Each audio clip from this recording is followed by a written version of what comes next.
দয়া করে শিরোনাম দেখে ভাববেন না যে আমি আবৃত্তিকার নিয়োগের বিজ্ঞাপন দিয়েছি। এটা একটা কবিতার শিরোনাম।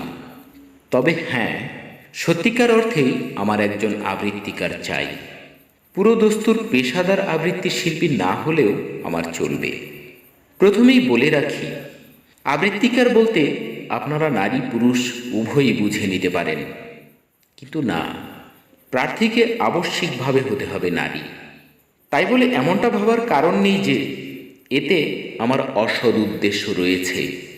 একটু পরেই এর কারণটাও আপনাদের কাছে স্পষ্ট হয়ে যাবে। শিল্পীর কাছে খুব বেশি চাহিদাও আমার নেই, অর্থাৎ শিল্পীকে যে চলনে বলনে, ফ্যাশনে ভূষণে, শিক্ষায় দীক্ষায় অত্যধিক পারদর্শী, সর্বগুণে গুণান্বিত হতে হবে তা নয়, কিংবা কথায় কথায় অদ্ভুত বিকৃত উচ্চারণে চিবিয়ে চিবিয়ে বাংলা বলা, বাক্যে বাক্যে ভুলভাল ইংরেজির মিশ্রণ, দেহের অঙ্গসৌষ্ঠব স্পষ্ট করার জন্য আঁটোসাঁটো বস্ত্র পরিধান করে বিকৃত স্টাইলে হাঁটাচলা করা মেয়ের প্রয়োজনও নেই। সোজা কথায় আপনারা যাকে বলে থাকেন ড্যাম স্মার্ট, সেরকমটা না হলেও চলবে। তবুও আবৃত্তিকার হিসেবে কিছু গুণ তো তার থাকা চাই। এই ধরুন, মোটামুটি উপস্থাপনা জানে, বাচনভঙ্গিটা ভালো এবং ঠিকঠাক শুদ্ধ উচ্চারণে কথা বলতে পারে।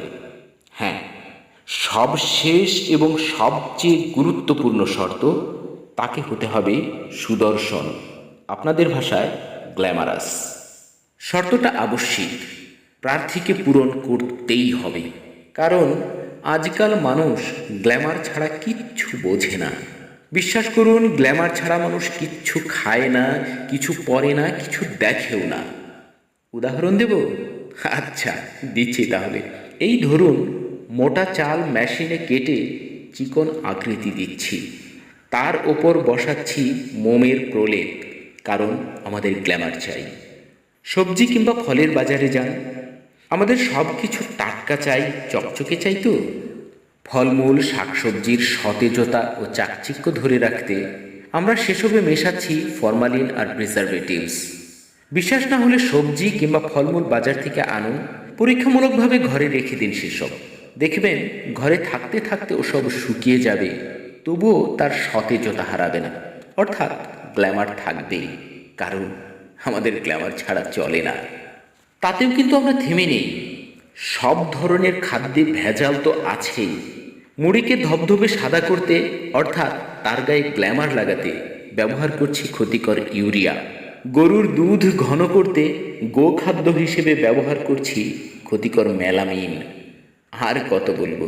সাত সকালে চায়ে চুমুক দেবেন, ঝিমিয়ে পড়া মনটা চনমনে হয়ে উঠবে, চিনিতে মিলবে মাইক্রোপ্লাস্টিক।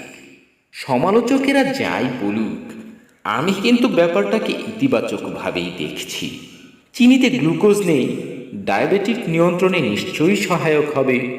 সুতরাং বিপরীতে হিত কি আমরা ভাবতে পারি না? মূলত আমাদের তো চাই গ্ল্যামার। মুখরোচক ভাজা পোড়া খেতে চাইছেন, হোক না সেটা ভাজা কিংবা পোড়া, তারও তো একটা গ্ল্যামার থাকা চাই। চিন্তা নেই, গ্ল্যামার পাবেন। ভেজে নিন পোড়া মোবিলে, নষ্ট হয়ে দুর্গন্ধ বের হয়ে যাবে, তবুও হারাবে না তার মচমচে ভাব। অনেকটা মিশরের ফারাওদের মমির মতো। মৃত্যুর পর যুগ যুগান্তর অতিক্রান্ত হলেও দেহাবশেষে পচন ধরবে না।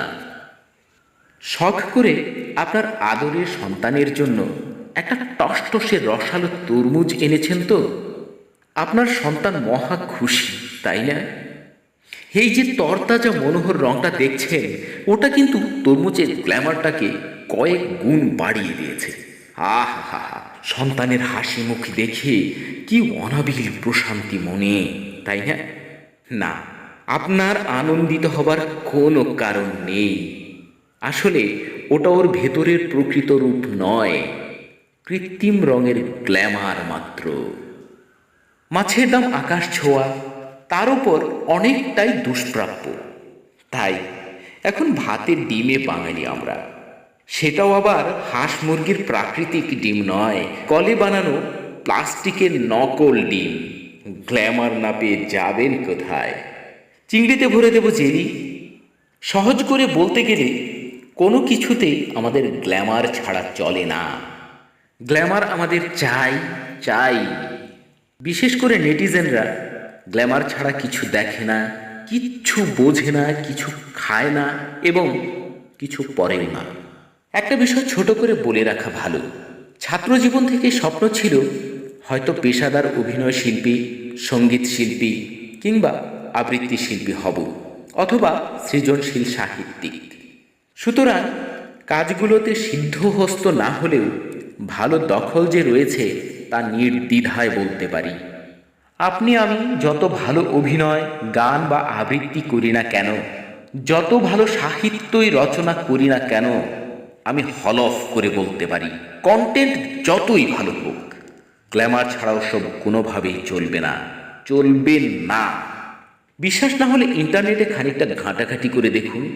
বিপরীতে আপনার কন্টেন্টে যাই থাকুক, গ্ল্যামারাস একটা নারীকে দিয়ে ভিডিও বা মিউজিক ভিডিও তৈরি করুন, মিলিয়ন মিলিয়ন ভিউ পাবেন স্বল্পতম সময়ে। সুতরাং আমার আবৃত্তি শিল্পীকে আবশ্যিকভাবে গ্ল্যামারাস নারী হতে হবে। এই কবিতায় আপনি কি মন্তব্য করবেন সেটা নিতান্তই আপনার ব্যক্তিগত ব্যাপার।